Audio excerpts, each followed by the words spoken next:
Assalamualaikum warahmatullahi wabarakatuh. Perkenalkan, nama saya Irwansyah dengan NIM J1A1200036, jurusan Ilmu Kesehatan Masyarakat, Fakultas Kesehatan Masyarakat, Universitas Halu Oleo Kendari. Di sini saya akan mempresentasikan materi dasar-dasar promosi kesehatan, yaitu materi bab 2 dengan judul Konsep Dasar Pendidikan Kesehatan. Pada bab 2 ini dengan judul materi konsep dasar pendidikan kesehatan, yaitu yang pertama definisi pendidikan kesehatan. Seperti yang kita ketahui, banyak definisi pendidikan kesehatan. Salah satunya yang dikemukakan oleh N.Y.S. Wonder, bahwa pendidikan kesehatan adalah proses perubahan perilaku yang dinamis, bukan hanya proses pemindahan materi dari individu ke orang lain, dan bukan seperangkat prosedur yang akan dilaksanakan ataupun hasil yang akan dicapai. Pada dasarnya, pendidikan kesehatan merupakan upaya yang terencana mengubah perilaku individu, kelompok, keluarga, dan masyarakat. Mengapa demikian? Karena istilah atau konsep seperti perubahan ini adalah perilaku dan proses pendidikan itu sendiri. Selanjutnya yaitu pentingnya pendidikan kesehatan. Nah, di sini terdiri dari aspek fisik dan aspek non-fisik.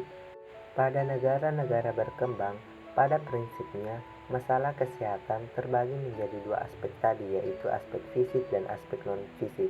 Nah, berdasarkan dua masalah kesehatan tersebut, pendekatan dalam memecahkan masalah ini yaitu dibagi menjadi dua, yaitu pendekatan fisik dan pendekatan non-fisik. Kedua pendekatan tersebut harus sejalan dalam memecahkan kesehatan dan masing-masing memiliki kontribusi yang sama. Pemberian fasilitas fisik tanpa diikuti oleh peningkatan pengetahuan dan kesadaran masyarakat akan memberikan hasil yang jauh dari harapan, demikian juga sebaliknya. Tujuan pendidikan kesehatan dikategorikan dalam beberapa bagian. Yang pertama yaitu tujuan kaitannya dengan batasan sehat. Berdasarkan WHO 1954 mengatakan bahwa tujuan pendidikan kesehatan adalah upaya untuk merubah perilaku orang atau masyarakat dari perilaku tidak sehat menjadi perilaku sehat. Adapun yang kedua, merubah perilaku kaitannya dengan budaya, yaitu kebiasaan yang berlangsung secara terus menerus sehingga menjadi adat istiadat, tata nilai atau norma dan disebut dengan kebudayaan. Selanjutnya yang ketiga yaitu sasaran.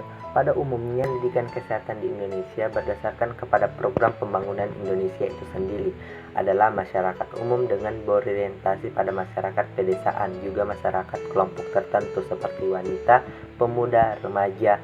Terkhususnya lagi adalah kelompok lembaga pendidikan mulai dari jenjang TK sampai perguruan tinggi, sekolah agama, swasta maupun negeri. Tahap-tahapan kegiatan dalam merubah perilaku seseorang tidaklah mudah, maka perlu adanya tahapan-tahapan melalui kegiatan pendidikan kesehatan.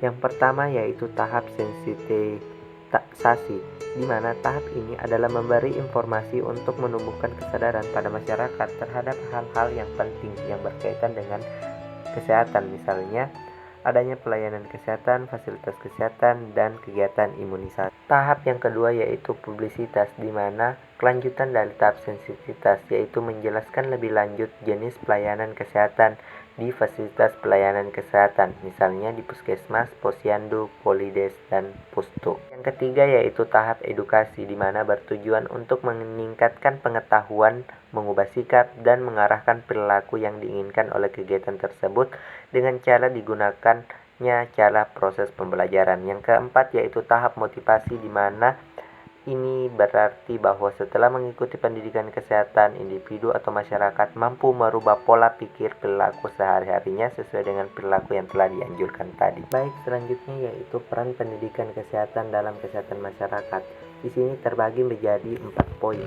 Yang pertama yaitu faktor lingkungan, di mana agar sarana lingkungan fisik dan non-fisik dimanfaatkan dan dipelihara secara optimal, maka perlu dilakukannya pendidikan kesehatan bagi masyarakat.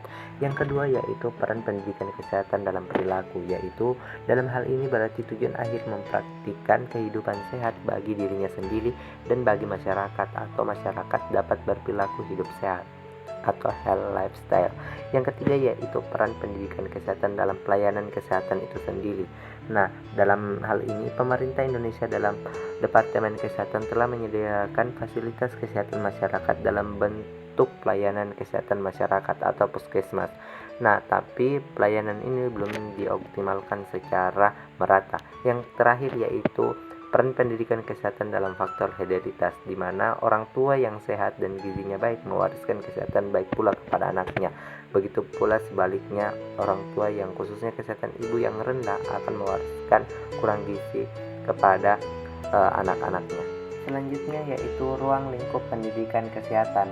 Di sini terdiri dari 3 poin yang berdasarkan aspek, berdasarkan tatanan atau tempat pelaksanaan, berdasarkan tingkat pelayanan. Nah, berdasarkan aspek sendiri terbagi lagi menjadi aspek promotif dan aspek pencegahan dan penyembuhan. Di mana aspek promotif ini yaitu sasaran pendidikan adalah kelompok orang yang sehat 80-85% populasi. Derajat kesehatan cukup dinamis meskipun dalam kondisi sehat, tetapi perlu ditingkatkan dan dibina kesehatannya. Yang kedua yaitu aspek pencegahan dan penyembuhan, di mana ini terbagi lagi menjadi 3 poin. Yang pertama yaitu pencegahan tingkat pertama atau primer, di mana tujuannya yaitu upaya pendidikan adalah menghindarkan mereka tidak jauh sakit atau tidak terkena penyakit. Yang kedua yaitu pencegahan tingkat sekunder, di mana tujuannya yaitu memberi penderita kemampuan mencegah penyakit bertambah parah. Selanjutnya yaitu tingkat ketiga atau tersier, yaitu tujuannya memungkinkan penderita segera pulih kembali dengan mengurangi kecacatan seminimal mungkin. Berdasarkan tatanan dan tempat pelaksanaan, terbagi lagi menjadi 5 poin. Yang pertama tatanan keluarga, tatanan sekolah, tatanan tempat kerja, tatanan tempat umum, dan fasilitas pelayanan kesehatan. Adapun berdasarkan tingkat pelayanan yaitu ruang lingkup pendidikan kesehatan dengan konsep 5 level of prevention atau level dan LAT 1965 mengemukakan ada 5 yaitu health promotion, peningkatan kesehatan, specific profession, perlindungan khusus yaitu masuk pada pencegahan tingkat primer atau primary. Yang ketiga yaitu early diagnosis and prompt treatment, di mana diagnosis dini dan pengobatan segera. Ini masuk pada pencegahan tingkat kedua atau sekunder. Yang keempat dan yang kelima yaitu disability limitation, pembatasan kemungkinan cacat dan rehabilitasi atau pemulihan kembali. Ini masuk pada pencegahan tingkat terakhir atau tersier. Selanjutnya, perencanaan program pendidikan kesehatan. Perencanaan program merupakan kegiatan hal yang paling utama dalam usaha kesehatan masyarakat. Fungsi perencanaan program pendidikan kesehatan yakni sebagai pedoman pelaksanaan, di mana nanti kegiatan pelaksanaan program baru ini berperan bila fungsi perencanaan telah selesai dilaksanakan, akan menjamin keteraturan kegiatan yang dilaksanakan secara sistematis terstruktur dan mencapai tujuan yang telah ditetapkan dengan membanggakan kemampuan individu dan profesi pendidikan kesehatan. Selanjutnya yaitu langkah-langkah perencanaan pendidikan kesehatan, di mana yang pertama yaitu menentukan prioritas pengajar. Dalam hal ini, untuk melaksanakan proses pembelajaran, perlu adanya identifikasi mana yang telah diajarkan dan mana yang belum diajarkan. Yang kedua yaitu tahap identitas pelajar, di mana mengidentifikasi area pesan pokok atau topik. Ketiga yaitu menentukan tujuan. Nah, tujuannya ini terbagi lagi menjadi 2 yaitu tujuan instruksional umum dan tujuan instruksional khusus.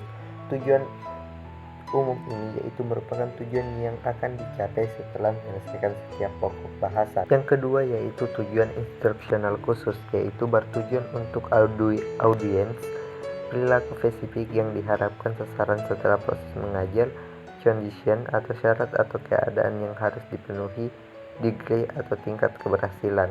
Adapun yang keempat yaitu menentukan isi atau materi. Syarat ini yaitu pendidikan kesehatan harus berorientasi pada tujuan khusus, harus menunjang penyampaian tujuan khusus yang harus disusun berdasarkan masing-masing tujuan khusus kegiatan yang sesuai dengan hubungan kegiatan belajar. Yang kelima yaitu menentukan metode dengan cara dapat mempercepat penyampaian juga bahan atau materi yang akan dikerjakan. Yang keenam yaitu Alat dan sumber peralatan, yaitu apa alat bantu yang akan digunakan dalam memperlancar jalannya proses pembelajaran sehingga mudah dikuasai sasaran. Sumber pelajar merupakan sumber atau tempat materi. Selanjutnya yaitu yang terakhir menentukan evaluasi, yaitu di mana penilaian merupakan kegiatan akhir dalam mengecek, mengontrol pencapaian tujuan. Rumusan evaluasi ini dibuat dalam bentuk butir pertanyaan. Adapun materi terakhir yaitu hubungan pendidikan kesehatan dan promosi kesehatan, di mana dalam konsep ini promosi kesehatan adalah pendidikan kesehatan yang merupakan faktor yang sangat penting. Pendidikan kesehatan ini mengacu pada setiap gabungan pengalaman belajar yang dikelompokkan untuk memudahkan penyesuaian perilaku secara sukarela yang memperbaiki kesehatan individu. Pendidikan kesehatan berusaha membantu individu mengontrol kesehatannya sendiri dengan memengaruhi, memungkinkan, dan menguatkan keputusan atau tindakan sesuai dengan nilai dan tujuan mereka sendiri. Itulah tadi materi yang sempat saya bawakan. Sekian dan terima kasih. Dan materi tadi bersumber dari dosen pembimbing saya, yaitu Ibu Hartati Bahar SKMMS selaku dosen mata kuliah promosi kesehatan di Universitas Halu Oleo Kendari Fakultas Kesehatan Masyarakat.